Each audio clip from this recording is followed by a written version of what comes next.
I put some extra effort into the bedroom and my wife ended up in hospital. I need to begin with a little background into my wife's health. She has a myriad of different issues, the biggest being schizoaffective disorder, a defective kidney which causes cyclical vomiting which puts her in hospital a lot, tics and tremors. She manages day to day and has a good support network. I look after her to the best of my ability and always try to remain calm in a situation on the bad days. We've been together since we met in college nearly 16 years ago and she is my best friend and one hell of a good wife. Enough of the wench, onto the tale. It's half term currently and I'm on a week's holiday from work, spending it at home generally chilling out. The kid has been around a lot, not being able to hang out with his friends what with the vid and everything, and as a result my wife and I haven't had a lot of alone time. My father-in-law offered to take the kid out for the day, socially distant activities, and granddad is in our bubble so we were okay with it. And we thought awesome, day to ourselves. We had some breakfast, took the doggo on a nice walk, well, nice until it started pissing it down, and spent the day playing Xbox and chatting. Utter bliss. Now in the morning, I noticed my wife had put on some SI black lacy underwear. Gotta admit I was thinking about it all day. After lunch, I asked if she would like to join me in the boudoir for a little afternoon delight as we had the place to ourselves. My neighbor who lives in the flat below ours was out at work. We have thin walls and creaky floorboards so we usually have to try and be quiet when it's SI time. So we thought this time we could really let rip. We like a lot of foreplay and we're having a good old time. My wife looks SCer than ever and I am as excited as a very exciting thing and am very worked up. I'd been thinking about her all day and I knew I was going to blow after a single thrust. I didn't want this to be over in a flash as we haven't had a lot of opportunities to really go at it in a while, as I thought I'd go in once and the vinegar strokes hit. I'm usually a one and done guy. I'm not as young as I used to be, but damn it I was gonna give my wife the banging of a lifetime. I pull out, look my wife in the eye, grab my little sailor and splodge right on her belly before grabbing her ankles and jamming him back in before the wind drops out the sails and never breaking eye contact. She's surprised, I'm surprised, we're having the time of our lives. I spin her over and stand next to the bed with her on her knees on the bed, grab her hair and give it my all. Words are spoken that would make an 80-year-old hooker blush. I'm close to a heart attack, and that's when it happens. She has a seizure. At first I just thought she was spent. She sort of went limp and flopped the side. I'm stood there proud as punch thinking I'd finally satisfied her like never before, quietly dreading that she'd expect this again when I knew this was my magnum opus, my perfect performance never to be repeated. When I noticed her arms and legs are twitching, my heart-on dropped away immediately and I rushed into caregiver mode. Many a night I've been woken up due to an emergency hospital visit, but I've never seen this. Her skin had turned red and she was sweating profusely. Her breathing was shallow and uneven and by looking at her eyes she was clearly not there, not rolled back but diluted and staring off at nothing. I get her away from the edge of the bed so she doesn't fall off and try to get her to wake up. After what must have been only a minute but felt like an hour she begins to stop twitching and regains consciousness. After coming to she slowly moves into a more comfortable position but says she can't move her neck and feels sick. I get her comfy and fetch a Bucostum for the nausea. We decided the best course of action is to call 111,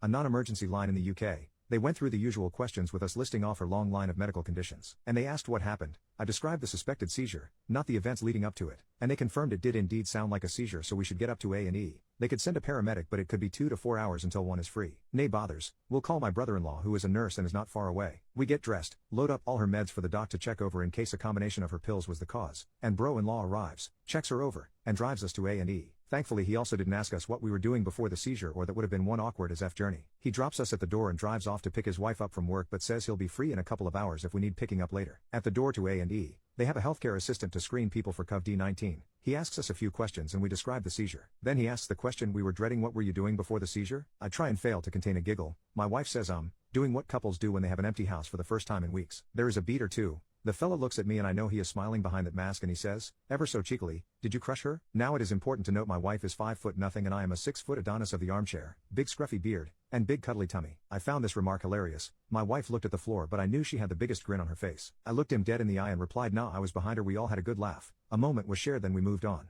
The care guy tells my wife to take a seat. Big man here can book her in, and then we'll have to leave. Understandable due to the restrictions. Don't want people in the hospital who don't need to be there. So I took her in and sat and head outside to call a taxi and get home before granddad drops the boy off. Bollocks, I've left my wallet at home and I'm left with no choice but to walk home in the pouring rain which takes me nearly an hour at a brisk pace. My wife is home after 4 hours in A&E with instructions to keep an eye on her and to make an appointment at the seizure clinic. Bit wobbly but she is doing okay, cackling away on the phone like a harpy to her sister as she tells her the story of how she ended up in hospital. Update, so after the wild events of my last post my wife was sent home with some meds. At the time they were concerned by the amount of CT scans my wife had had and didn't want to run another. If only they had done one it would have saved us weeks of pain and stress. For 4 weeks since the seizure, she had several severe migraine attacks, twice waking up screaming and vomiting with the pain and back in A&E twice. Both times they got the pain and the sickness under control and the same doctor sent her home both times with meds after refusing to do any more tests. The anxiety was unbearable, We were both in a constant state of alert waiting for the next attack. During this period she felt well enough to have us time once. We took it slow, but when she started to approach the station to Pleasure Town she went red and had a glazed look on her face, and I instantly thought I've done it again and went limp halfway through my payoff. It was just her enjoying herself, but the panic set in with me as I have been a nervous wreck since the first seizure, in a state of alert just waiting for the next one.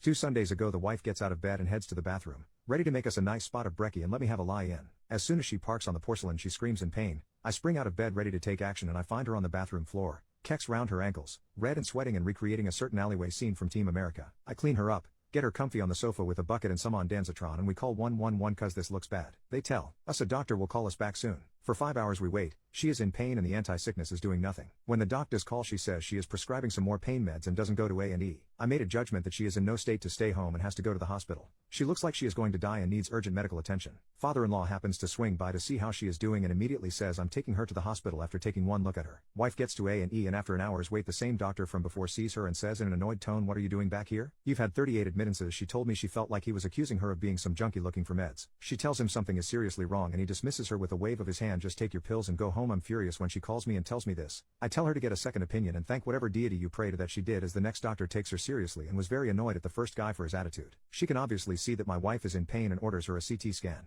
Velp. The scan revealed a brain bleed. It is recommended that she is urgently transferred to King's Hospital in London at 3 a.m. where further scans on Monday morning reveal an aneurysm and she is immediately taken into surgery. The wonderful doctor treating her explained the procedure over the phone to me, where they go in through a vein near the groin and insert bundles of platinum fibers in the aneurysm to stop it from filling up again. He explained that this was most likely caused by her hypermobility, which has made her veins stretchy and thus created the bubble. As he is explaining this to me I am holding back tears, both from worry for my wife and elation that we finally have an answer. To cut this short, surgery went well and after a week of bed rest in the hospital where I can't see her due to COVID restrictions and having to work while looking after the boy, who has been a little trooper but I can tell it was getting to him, and El Dago, she finally came home last night. She will have headaches for the next couple of months and has to take meds that stop her veins from spasming every 4 hours, which means waking up at 3 a.m. every night for 2 weeks to get a highly sedated lady to take a pill. Needless to say, a strongly worded letter of official complaint is being written about the original doctor who refused to take her seriously. Sorry this post isn't as entertaining as my first one, but I am just burnt out after the past week of worry and tears, but I am beyond grateful for the amazing staff at King's for quite probably saving my wife's life. She could have had a burst aneurysm at any time and she'd be gone. Doesn't bear thinking about. She's happy to be home. I'm happy she's home. Dog pissed the carpet with excitement when she came home last night.